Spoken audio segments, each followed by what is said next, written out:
Ayan, balik ko muna ulit tayo sa paghahalaman. So today's video guys, magre-repat tayo ng halaman. So bumili tayo kahapon ng malaking paso, ating binutasan. Ito yung timba. Ililipat natin dito ang reyna ng aking garden. Ito si Alocasia. Ayan.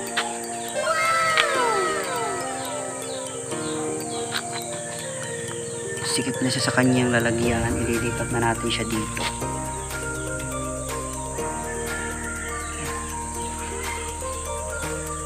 Masyado na siyang malaki.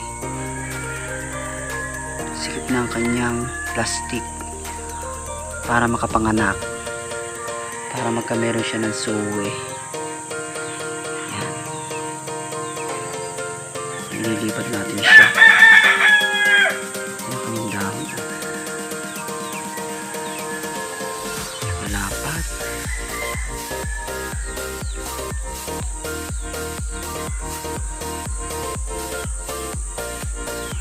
Sobrang laki.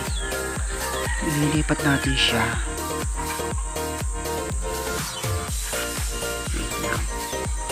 Handa lang natin yung kanyang lupa.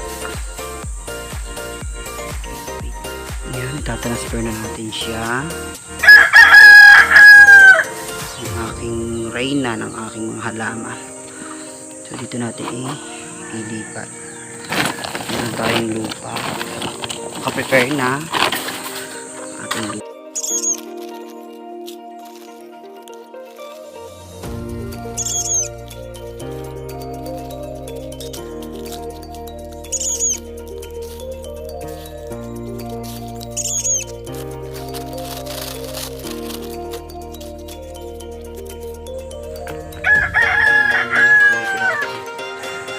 Natilaok ang manok.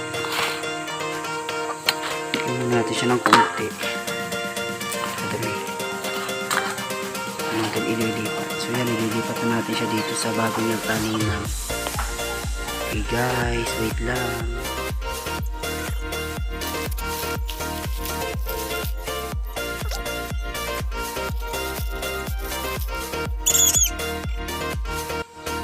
Masyadong makapal siya, babawasan natin siya para hindi masyadong masiksik yung ano.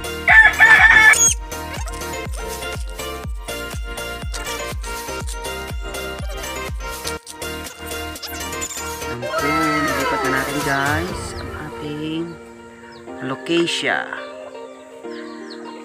Meron pa tayo ililipat, ililipat na dalawa. Ganda ito.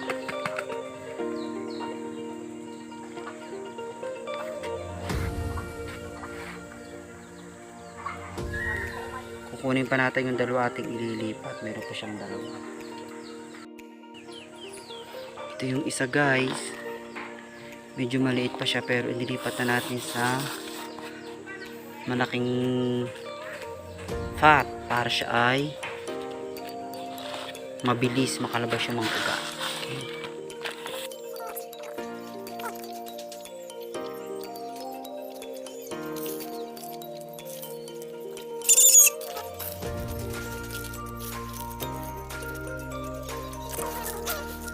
Gagamitin tayo ng maliliit na fat para sa paglilipat natin ng mga mayanas, mga all-use plant. So yan, ating mga pinamiling mga paso. Marami tayong padadamihin ng mga mayanas, mga all-use plants. Okay.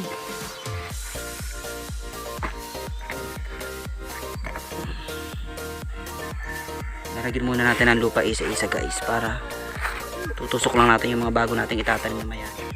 Yun guys, maglilipat din tayo or magtatanim ulit tayo ng panibago nitong halaman na ito. Maganda siya.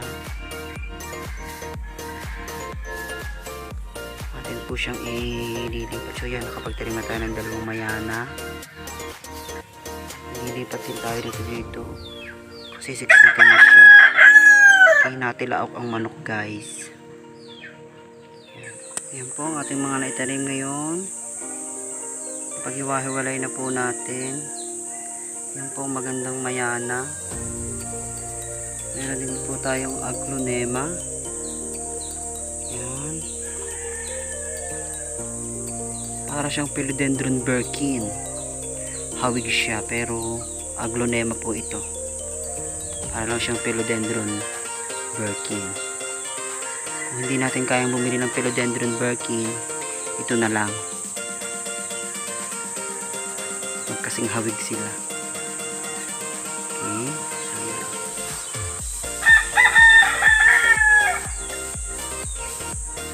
Yan, magbubuko din tayo ng magandang halamang ito ng bromeliads. At meron tayong pagbibigyan. Yan, kaway-kaway dyan sa mga plantitos, mga plantitas. Yan. Sa may hilig sa halaman, subscribe. Mag-subscribe na kayo. At i-hit nyo na rin yung kalimbang diyan para mag-update kayo sa lahat ng mga video na i-upload natin. Yan. Itong isang ito, ibibigay natin kay Ate Joanne Kalimag. Itong isa. So, itong isa, atin munang palalakihin. Ipagbibigyan din tayo nito. Okay? Tanim uli natin dito. May oras tayo ngayon sa pagtatanim. Balik muna tayo sa mga pagtatanim ulit, guys. Yan. Nakapag-transfer na tayo ng ating alocasia, ang ating aglonema, ang ating philodendron. Ito ay hindi pala ito philodendron, ito pala ay monstera. Hindi ako nagkakamali, monstera peru. At ang ating mayana. Natutuwa ako dito dahil ito ay kulay dilaw, yellow. So tapos yan, itatanim na natin itong ating halaman na ito. Okay.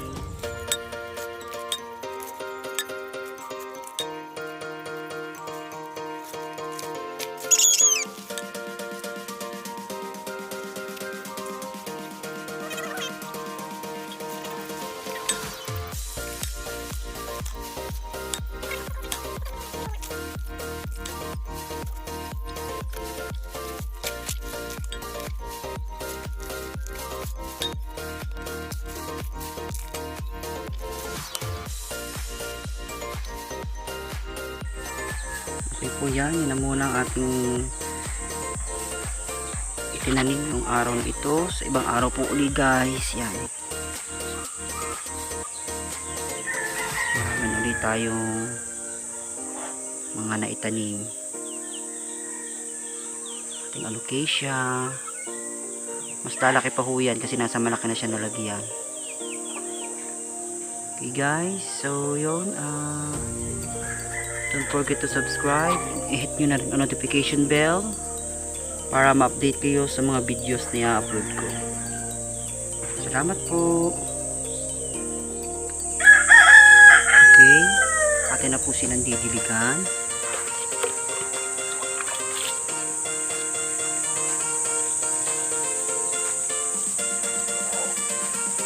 Kung po tayo may mga halaman na bagong tanim, atin lang po munang ilalagay dun sa hindi nasisikatan ng araw para hindi po masunog ang kanilang mga dahon at para madali po sila makarecover sa mga shaded area hulaan para madali silang makabawi kasi nagalaw ho yung kanilang mga ugat. Ganyan lamang po kasimple magtanim. Kailangan din naman natin ay talagang mahilig ka sa halaman. Yun hong araw-araw nyo i-check. Talagang bubuhusan nyo din siya ng oras. Hindi yung gaya-gaya lang sa paghahalaman.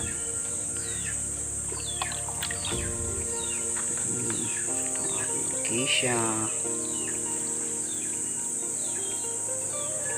Pag kanyang mga bagong tanim dyan muna yan.